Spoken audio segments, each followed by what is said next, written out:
이낙연, 대한민국에서 대통령 빼놓고는 다 해본 사람이라고 할 수 있는데 귀국을 했습니다. 1년 만에 이제 돌아왔는데 인천공항이 그냥 난리가 났다고 그래요. 뭐 1000명이 왔다고도 하고 뭐 1500명이라고도 하고 북적북적 했던 모양입니다. 아이돌 그룹이 돌아오는 줄 알았다 이런 사람도 있고 손흥민이 귀국한 줄 알았다는 사람도 있고 뭐 그렇습니다. 보고 싶었습니다. 뭐 이렇게 하고 누가 누구를 보고 싶었다는 거죠. 네, 아무튼 이낙연 전 총리, 이낙연 전 대표 뭐라고 해야 되나요? 이낙연 전 대선 후보 아무튼 뭐 직함이 많으니까 이제 와가지고 이낙연 전 대표가 지지자들을 보고 싶었다는 것인지 지지자들이 이낙연 전 대표를 보고 싶었다는 것인지 뭐 저 와가지고 지금 이제 마이크 잡고 뭐 인사말을 하는 장면입니다. 지금 이제 민주당은 여러 가지 셈법이 복잡해진 가운데 방금 전에 신경민 전 의원이죠. MBC 기자 출신이기도 하고 라디오에 나와서 이낙연과 관련된 민주당의 내부 속사정에 관한 이야기를 비교적 정확하게 짚어내면서 이야기를 했습니다. 여러분하고 공유를 하겠습니다. 먼저 이런 얘기가 있다고 합니다. 이낙연은 낙향해라. 전라남도 지사 출신이고 거기에서 국회의원을 4번을 했고 그리고 대통령 후보로서의 기회를 가졌으나 실패를 했으니 이제 고향에 내려가라. 낙향. 여의도 근처에서 왔다 갔다 하지 좀 않았으면 좋겠다. 전국을 돌아다니지 않았으면 좋겠다. 이런 얘기가 있다는 식으로 진행자가 신경민 의원한테 물었더니 신경민 전 의원이 뭐라고 했느냐. 당이 시끄러워지는 것을 원하지 않는 충정 때문이라 생각한다. 그렇게 되지는 않을 것이다. 그분들의 충정은 충정이지만 이재명 대표가 이낙연 대표를 최대 라이벌로 생각하고 이낙연 악마화에 무관하다고 저희는 생각하지 않는다. 말을 이중으로 꼬니까 무관하다고 생각하지 않는다. 관계가 있다 이런 말이죠. 이재명 지휘를 해서 혹은 배후에 서 있으면서 혹은 말리는 듯 말리지 않는 듯 그러면서 이재명을 적극적으로 강력하게 지지하는 그쪽에서 이낙연을 악마화하고 있다. 악마화. 나쁜 놈, 너 때문이야. 원수. 이렇게 만들고 있다. 라는 것을 신경민 의원이 인정을 하고 있습니다. 이낙연 악마화하고 이재명하고 무관하지 않다고 생각한다. 무관하다고 생각하지 않는다.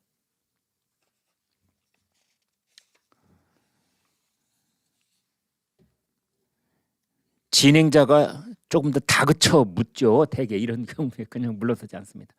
이낙연을 악마화하는 뒤에 이재명이 있다는 뜻이냐?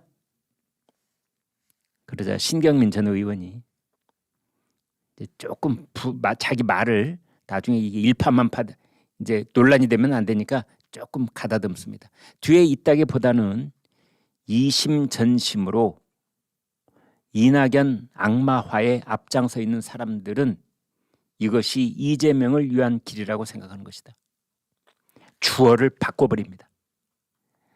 이재명이 주어로 되어 있던 것을 이재명이 무관하다고 생각하지 않는다라고 이재명을 주어로 했던 것을 싹 뒤로 빼버리고 개딸들이 이것이 이재명을 위한 길이라고 생각하고 있을 것이다. 이렇게 얘기를 하는 거죠.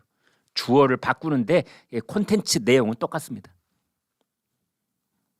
이낙연 악마화 뒤에 이재명이 있다는 겁니다. 그러면 이낙연 악마화라는 건 뭐냐? 그것은 이재명이 대통령 선거에서 패배한 것은 이낙연 때문이다 이겁니다. 이게 악마화입니다. 정권 재창출에 실패한 것은 이낙연 때문이다. 최종 후보는 이재명이었거든요. 이재명이 윤석열 후보하고 맞붙은 거 아닙니까? 그런데 이재명 책임은 어디로 없어져 버리고 이 모든 건 너 때문이야, 너 이낙연. 이게 악마화의 그 핵심 내용입니다. 그러면 왜 너 때문이라고 하느냐? 마지막 경선을 치르잖아요.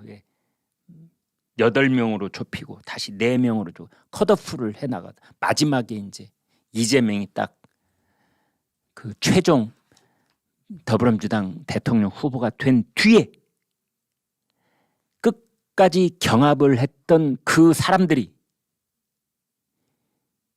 이재명을 도와주지 않았다는 겁니다. 그 중에서도 특히 이낙연이 이재명을 도와주지 않았다. 라고 개딸들은 생각하고 있는 겁니다. 그래서 제가 방송 시작하기 전에 그때 사정을 잘 아는 몇몇 사람들한테 물어봤습니다. 이게 사실이냐? 사실이랍니다. 글쎄요, 도와줬다, 안 도와줬다, 이건 뭐 계량화할 수 있는 객관적인 지표가 있는 것은 아니지요. 가령 이낙연이 이재명을 위해서 당시 유세 차량에 뭐 10번 올라갔으면 도와준 거고 9번 이하로는 안 도와준 거고 이렇게 얘기를 해야 되는 겁니까? 아니지 않습니까? 그러나 이재명 진영에서는 이낙연이 기대만큼 안 도와줬다고 생각하는 겁니다. 그리고 그러한 안 도와줬다는 그 느낌에 대해서 많은 정치평론가들이 고개를 끄덕이고 있습니다. 그렇게 생각할 만해. 이제 그것이 휙 지나가 버리는 것이 아니라 앞으로 계속 골물대로 골마서 이제 터지는 날이 올 것이다. 이제 이겁니다. 그래서 이낙연 대표가 해외에 있을 때는 거기에 대해서 얘기가 안 되다가 이낙연 대표가 마치 개선장군이라도 된 듯이 인천공항이 떠들썩하게 들어오니까 풍악을 울리면서 들어오니까 거기에 대해서 고향으로 내려가 낙향해라는 얘기가 나오면서 이낙연 악마화를 하고 있다. 너 때문이야 라고 하고 있다는 겁니다. 이제 거기에 대해서 신경민 친낙계 이낙연계의 아주 핵심 인물 중에 한 사람이죠. 신경민은.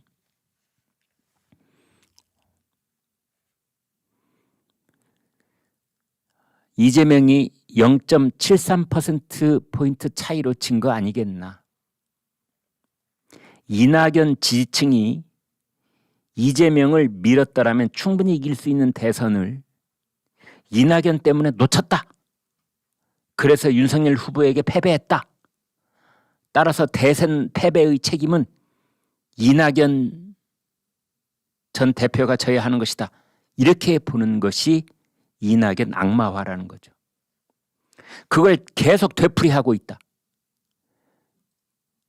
그래서 이낙연이 대선 패배의 최고 책임자다. 최대의 책임자다. 이렇게 몰아가는 것이다. 이 논리는 맞지 않는다. 이낙연은 그때 최선을 다했다고 나는 본다. 그런데 개딸들을 중심으로 해서 도와주지 않았다는 논리를 지금 1년 이상 확장해 오고 있다라고 하는 겁니다. 자, 저는 실체적 진실은 관심 없습니다. 사실은. 뭐 도와줬다 안 도와줬다 그거 주관적인 판단이지 그걸 객관적인 지표가 어디 있겠습니까? 그거 따라서 우리는 이제 거기에 대해서 더 이상 관심 가질 필요가 없는데 다만 그러한 내부 갈등이 앞으로 어떻게 전개될 것인가는 관심이 있습니다. 이건 쉽게 사그라들지 않을 겁니다.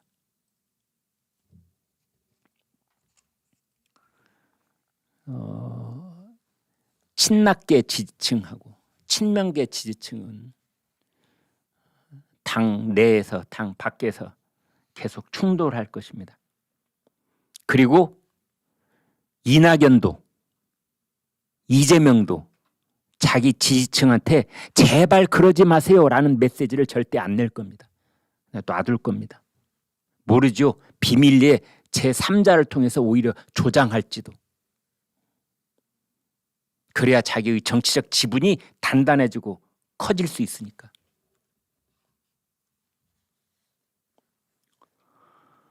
신경민 의원의 말은 이렇습니다. 여러 사람이 이낙연 대표를 찾아와서 신당 얘기를 하고 있다. 새로 당을 하나 차라리 만들자. 그래서 지금 더불어민주당에 있는 이낙연 대표의 지분을 뺏어오자. 도려내자. 살림 따로 차리자. 현역 국회의원들 중에서도 따라올 사람들 많이 있습니다. 그 다음에 호남표 그거 있습니다. 또 이재명은 절대 안 되지만 이낙연은 그래 뭐 사람 똑똑하고 진지하고 그 다음에 가족에게 쌍욕을 한 그런 이력도 없고 사법 리스크도 없고 지지할 수 있어 라고 생각하는 그쪽을 품으면 충분히 승산이 있는 것 아니냐. 그것을 대통령 선거를 앞두고 하려면 너무 늦으니까 지금 해야 된다. 지금 언제? 총선 이제 9달 남았는데 지금 해야 된다. 그래 지금 새로운 당을 만들고 올 여름에 8월, 9월 이때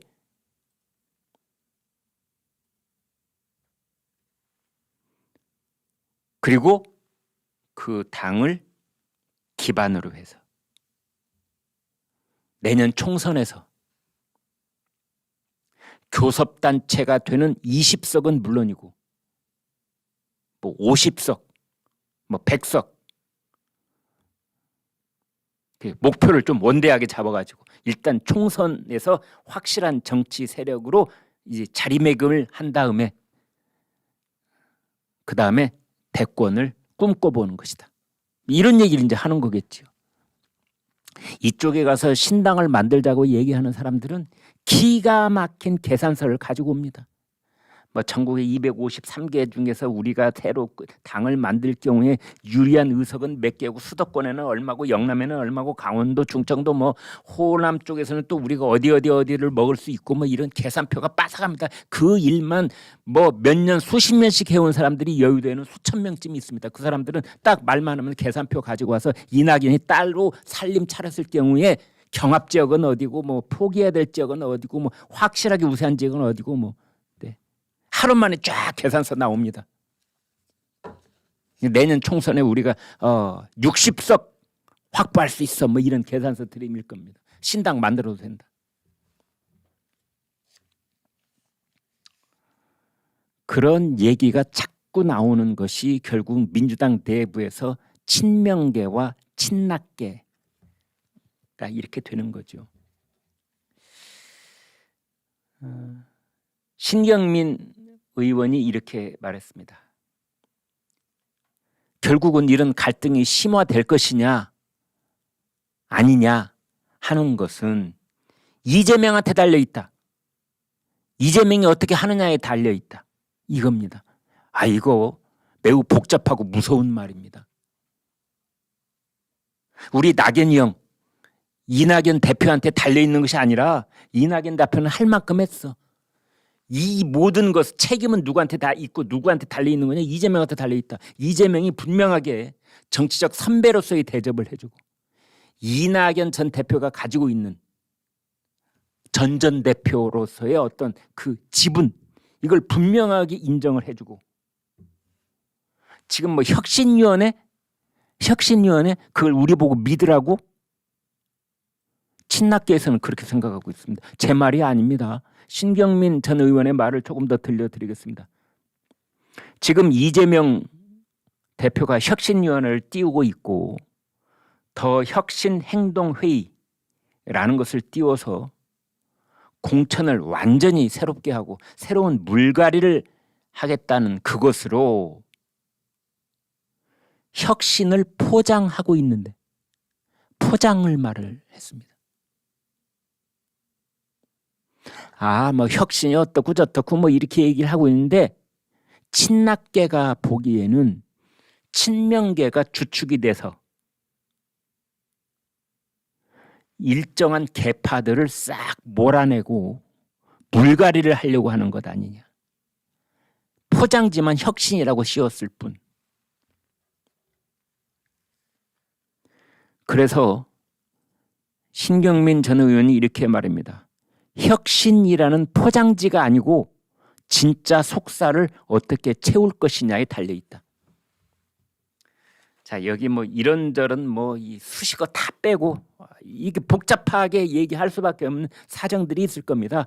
부드럽게 그리고 나중에 책임 안 질 수 있게 얘기를 해야 되니까. 그런데 이것을 다 그런 격까지 다 쳐내고 속살 진짜 딱 한마디 뼈대만 남기면은 공천 어떻게 하는지 두고 보겠다 이겁니다.